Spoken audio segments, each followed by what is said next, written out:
मनोरम प्रकृति की गोद में बुद्ध की अद्भुत यात्रा। बिहार का गया जिला नदियों, पहाड़ों और जंगलों का ऐसा संगम जो आज भी हर किसी को विस्मित करता है। तो ज़रा सोचिए, 2500 साल पहले यह कैसा रहा होगा। एक समृद्ध परिवार में जन्मे बुद्ध का मन सारी सुविधाओं एवं ऐशो आराम रहते हुए भी चट जाता है। उम्र का वह पड़ाव जिसमें अधिकांश युवा ऐशो आराम में डूबना पसंद करते हैं, जबकि बुद्ध को किसी का भी दुख न देखा जा रहा था, न सहा जा रहा था। जब उन्हें अपने परिवार समाज के किसी व्यक्ति द्वारा संतोषजनक समाधान नहीं मिला तो एक रात चुपके से घर से निकल जाते हैं समाधान ढूंढने, और जगह जगह भटकते हुए पहुंच जाते हैं गया के जंगलों में। वहाँ कुछ ऐसा पर्यावरणीय कॉम्बिनेशन था जो उन्हें वहाँ से निकलने नहीं दिया, और तब तक उन्हें रोके रखा जब तक उन्हें उनके सारे सवालों का जवाब नहीं मिल गया। धन्यवाद है वहाँ की मनोरम प्रकृति को कि उसने बुद्ध के दिमाग को एकीकृत करके ऐसा झंकृत किया कि वह मैक्सिमम आयाम तक जा पहुँचा। कहाँ वह निकले थे दुखों का समाधान ढूंढने, कहाँ खुद उनके अंदर से ऐसा ज्ञान का स्रोत फूट पड़ा कि पूरी दुनिया आज तक अपने अपने दुखों का समाधान पा रही है। यह कमाल प्रकृति के लय और ताल का था, जिसने एक बंद और व्यथित दिमाग को खुले आसमान की तरह बना दिया, जिसमें सबका समाधान मौजूद था। इसके बाद तो बुद्ध का जीवन ही बदल गया। जो बुद्ध अब तक समाधान पाने के लिए भाग रहे थे, वे अब समाधान देने के लिए दौड़ने लगे, और ऐसे दौड़े कि जीवन भर नहीं रुके। आज भी जो उन्हें सही से आत्मसात कर लेता है वह उन्हीं की तरह दौड़ने लगता है और जीवन भर कभी नहीं रुकता। सन 1879 में एक पुस्तक प्रकाशित हुई जिसका शीर्षक था लाइट ऑफ एशिया, जिसे एक ब्रिटिश कवि और लेखक एडविन आर्नल्ड ने लिखा था। उन्होंने अपनी विद्वता का परिचय देते हुए बुद्ध को इस प्रकार लयबद्ध तरीके से प्रस्तुत किया कि सारा पश्चिमी समाज बुद्ध का मुरीद बन गया। दरअसल लेखक का मुख्य उद्देश्य यूरोपीय समाज को बुद्ध की शिक्षाओं से परिचित कराना था, और वे इसमें अपनी सोच से कहीं ज़्यादा सफल भी रहे। उस समय तक पश्चिमी समाज में बुद्ध के बारे में गहरी समझ नहीं थी, लिहाजा लेखक द्वारा प्रस्तुत काव्यात्मक शैली में रोचक ढंग से बुद्ध का चरित्र चित्रण लोगों के दिलो दिमाग में गहराई से बैठ गया, और उनमें बुद्ध के प्रति भावनात्मक लगाव पैदा हो गया। बुद्ध का संघर्ष और विचार उन्हें अपना लगने लगा। यहाँ कई चीज़ें एक साथ घटित हुई। पहली यह कि पश्चिमी जगत के लोग इस पुस्तक के द्वारा गहराई से बुद्ध के विचार से वाकिफ़ हो पाए, और यह नाम लाइट ऑफ एशिया भी बुद्ध के नाम से ऐसा जुड़ा कि उनकी पहचान बन गया।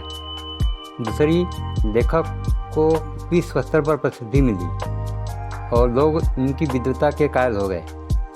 तीसरी यह हुई कि उनकी यह कृति भी हमेशा के लिए फेमस और अमर हो गई। गौतम बुद्ध के जीवन की सबसे अद्भुत विशेषता उनके भीतर की करुणा और मानवता के प्रति असीम प्रेम भावना है।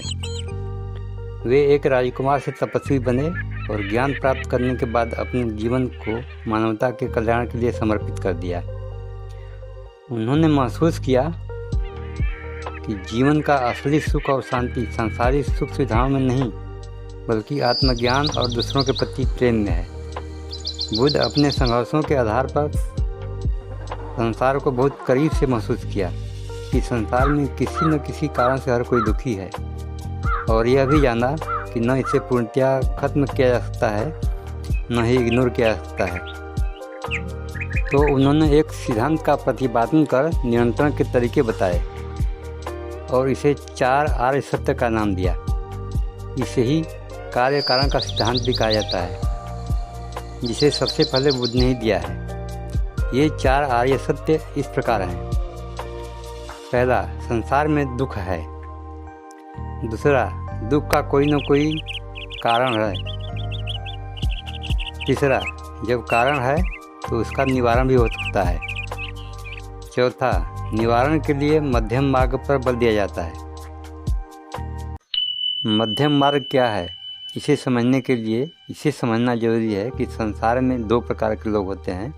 पहले वे जो संसार से दोहन करके हर चीज़ का अधिकतम फायदा उठाना चाहते हैं। दूसरे वे जो तटस्थ जीवन गुजारते हैं, यानी न्यूनतम दोहन करते हैं, यहाँ तक कि सबसे ज़रूरी भोजन भी कम से कम लेकर भी गुजर बसर कर लेते हैं। 3 घर तक भिक्षा लेने की भिक्षु परंपरा इसी भावना का परिचायक है।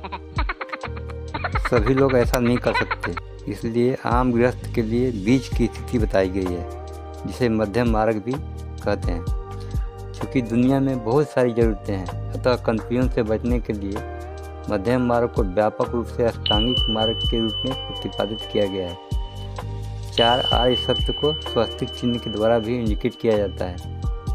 अष्टांगिक मार्ग वह रास्ता है जो आप और संसार के बीच के संबंधों को मधुर बनाता है, ताकि किसी कृत्य से संसार की सांसारिक व्यवस्था बाधित न हो, बल्कि बेहतर से बेहतर बने, ताकि सभी खुशहाल हो सकें। यदि सभी लोग इसे समझ सकें तो इस संसार को सबके लिए अद्वितीय एवं खुशहाल बनाया जा सकता है। अष्टांगिक मार्ग के 3 उप प्रभाग प्रज्ञा, शील, समाधि है, जिसे दृष्टि, सदाचार एवं एकाग्रता भी कहा जाता है। प्रज्ञा के अंतर्गत सम्यक दृष्टि तथा सम्यक संकल्प आता है। शील के अंतर्गत सम्यक वाणी, सम्यक कर्म एवं सम्यक आजीविका आती है, तथा समाधि के अंतर्गत सम्यक व्यायाम, सम्यक स्मृति एवं सम्यक समाधि को रखा गया है। यह ऐसा फार्मूला है कि इसे सही प्रकार से समझकर अनुपालन करने पर व्यक्ति खुद तो खुशहाल और जागरूक होगा ही, औरों को भी खुशहाल और जागरूक कर पाएगा। लाइट ऑफ एशिया सिर्फ एक पुस्तक नहीं, बल्कि एक सांस्कृतिक पुल है, जिसने पूर्व और पश्चिम की सोच को जोड़ने का कार्य किया। इसने यूरोपीय पाठकों के लिए एक नई रोशनी को प्रज्वलित किया और उन्हें बताया कि बौद्ध धर्म कोई रहस्यमय या कठिन धर्म नहीं, बल्कि यह शांति, करुणा और मानवता के प्रति प्रेम का मार्ग है।